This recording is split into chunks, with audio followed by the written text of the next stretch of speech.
who got his first. It's been 11 months and 9 days since he left Oklahoma City officially for Golden State, the same amount of time he's dealt with criticism for doing so, a weight that fell off of his shoulders and his subconscious in these NBA Finals.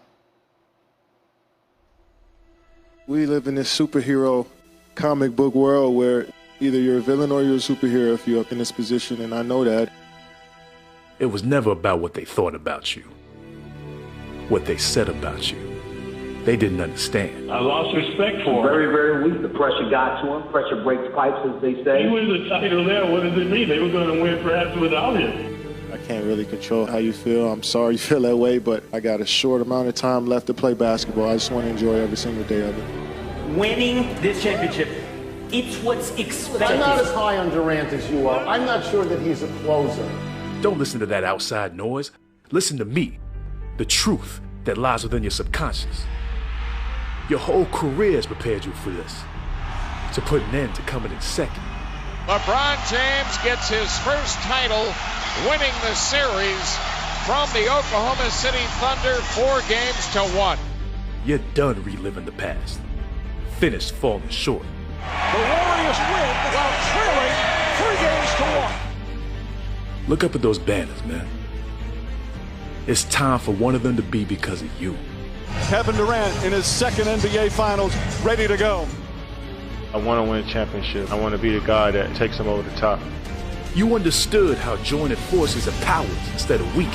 Durant fouled and one. Down the lane. Oh, he puts it in. Durant putting on his toe. How you, being the star amongst a team of stars, forced everyone to witness a level of greatness they weren't expecting nor had ever seen. 38 for Kevin Durant in this NBA Finals opener. This is what you asked for, man. Why you left. This is why you came here. Durant pulls back for three. You announced yourself as a force. Kevin Durant obviously excelling on the NBA's biggest stage. You proved that no one on this stage was on your level. It will change the perception of KD if he keeps playing like this. Put on enough of a show, even your critics will eventually come around. Leaving them no choice but to change their tone. What we're witnessing right here is the changing of the guard. He may be the best player in the world today. You showed the world you weren't just here to help. You were here to finish. Durant up the left side, calls his own number. It's good. Kevin Durant from downtown. I've been working on that shot my whole life. That was liberating right there, man. You were ready to put all that BS to rest and lay claim to what you came here for. I don't want to relax. It's not over. The job's not done. You never doubted who you were and all you had to overcome to get here. Durant tries again. This is the championship time. It's time for you to get what you came there for. There it is. Redemption for Golden State. The Warriors are NBA champions again. You feel that trophy in your hands? That's your vindication. Your proof that you are second to no one. Your 2017 Finals MVP, Kevin Durant. There's been a lot of super teams that haven't worked, and we came together and we continue to just believe in each other and we sacrificed and we champs now. Job done, my man. Job done. The Golden State Warriors are the 2017 NBA champions.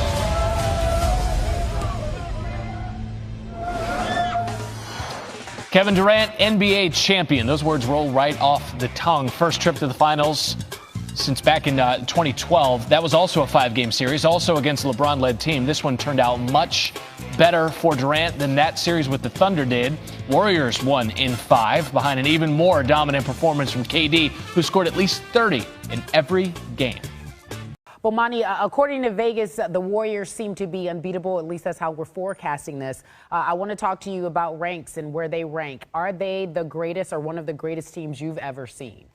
Yeah, I mean, I don't think there's any team that I could name that you couldn't put the Warriors on the floor with. Like, I think we talk a lot about just the numbers and the accomplishments, but like if you go player by player on this one, they got a 6'7" shooting guard who looks like Spider-Man playing defense, a 7-foot-tall small forward, like an all-time great defensive player that Draymond Green seems to be shaping up to be, with as many people as he can guard, and the single greatest shooter in the history of the NBA. Like, when you put it down like that, it's hard to disqualify them in a discussion with anybody else. But I don't know how to compare them to a team from the era when centers mattered because the rules were different. And you could pump it into the dude inside, and you had to come all the way from the other side of the floor to double team. But they're on the floor with anybody.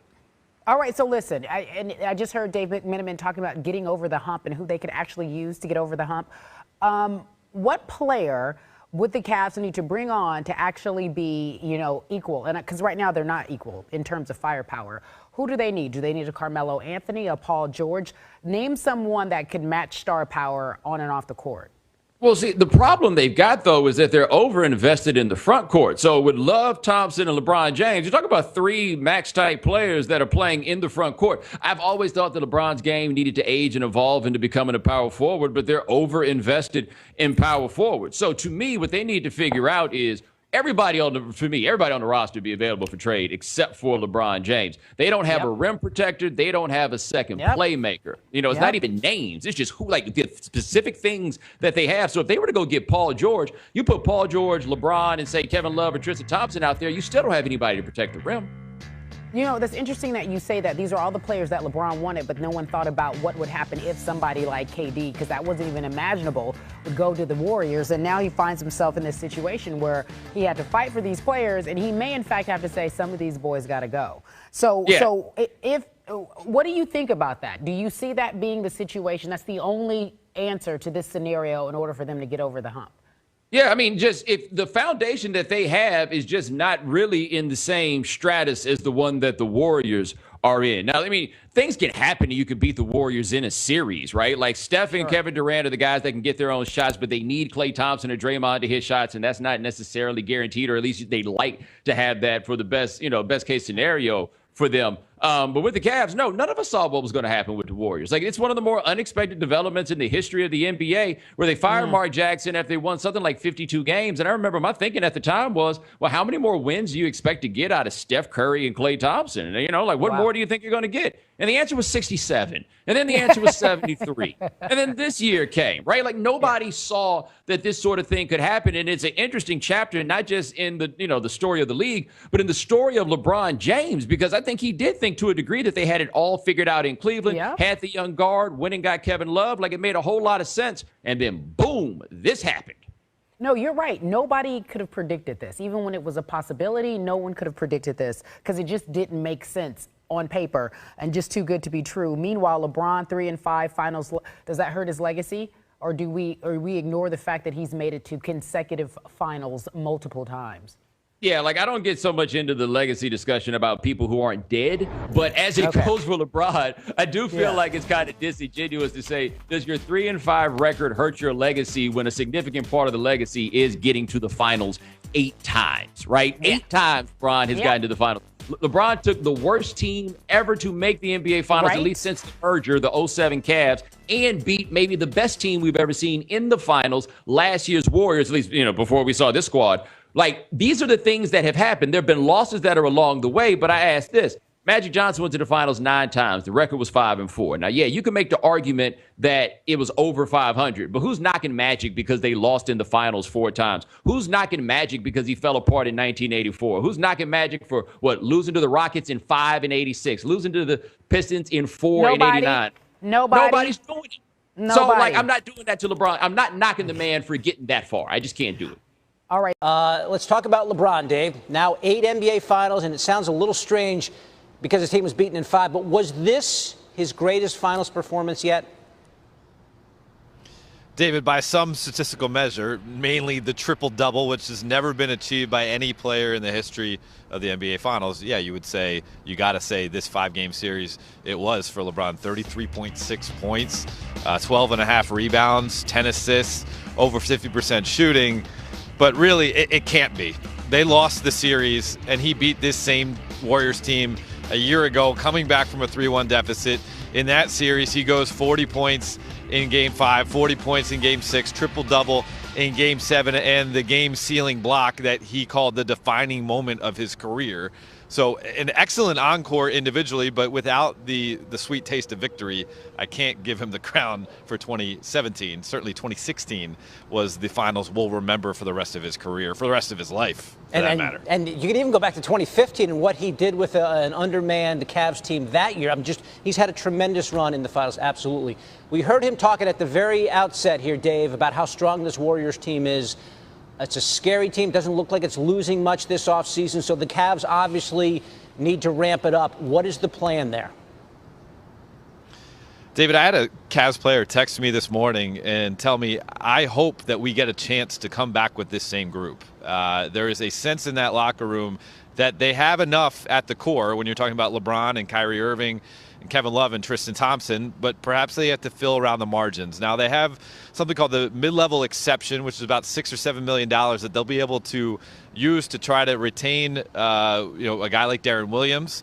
They could split it up, though, and use whatever's left after they pay Williams to go out in the free agency market. Now, they're looking for two-way players, guys who can make an impact both defensively and be able to make a shot or two, or perhaps even make a play on the offensive end, put the ball on the floor. It's not a lot of money, though. In today's market, it could get you a guy maybe like a P.J. Tucker, who the Cavs had their eyes set on all season long, maybe Thabo Sefolosha, Vince Carter, C.J. Miles. You got to look at veterans who have already made their money, who would be willing to take a pay cut to join this group to try to get them over the hump. The Cavs being a contender, of course, hinges on LeBron James and his future. Now, he can opt out after next season. What is the plan for LeBron moving forward? Well, David, as long as the Cavs are a contender and they're making it to the NBA Finals and Dan Gilbert, the Cavs owner, is opening up his wallet to have them chase championships, there's no urgency for LeBron to make his next step or to leave Cleveland. But when he came back to Cleveland, there was no guarantee that this is where I'm coming back to retire and spend the rest of my career. Look back at LeBron's career at this point. 14 seasons in the league, 10 in Cleveland, 4 in Miami. It'll be a guaranteed 11 seasons in Cleveland. At that point, he's spent a decade and a half in the NBA, and who knows how long he'll play total. Maybe 17, 18, 19 years. And so if he was to have a final stage, it would make sense to weigh his options next summer, in the summer of 2018. And if the Cavs regress at all, perhaps it'd be time for him to find another opportunity, one in particularly in LA, either the Lakers or Clippers, or he can pursue his off-court interests in terms of Hollywood and TV and his uninterrupted multimedia platform in his spare time when he's not pursuing excellence on the basketball court. Okay, but that, as you mentioned, that's a concern for perhaps next year. A more pressing issue is the future of the GM, David Griffin, who's on the last year of his current contract. What can you tell us about Griffin moving forward? I mean, David Griffin has put together a championship team. They won it last year. They made 3 straight finals. He is able to kind of walk the line between having relationships in his front office staff, the coaching staff, players, and then the business side of things. I had a longtime associate who works for the Cavs tell me that in his 20 years in sports, working in sports, David Griffin's the best leader he's ever been around. And so he's important to the culture here. The problem is that, right now, Dan Gilbert has not extended him an offer. They've been meeting ever since the end of the regular season, ever since Team Portrait Day. They had a long meeting, a one-on-one that day, and they've met several times throughout the playoffs. But David Griffin's side of things is waiting for an offer to be tendered, at which point we'll see if it's a fair market value or David has to go out there and try to drum up some leverage. And the Milwaukee Bucks are the only other team right now that has an opening for their GM position. David Griffin has not interviewed there yet. Perhaps he could get an interview there either to try to get leverage or see if he'd be interested in starting anew, fresh somewhere else, if he doesn't get the type of offer that he believes he deserves from owner Dan Gilbert. All right.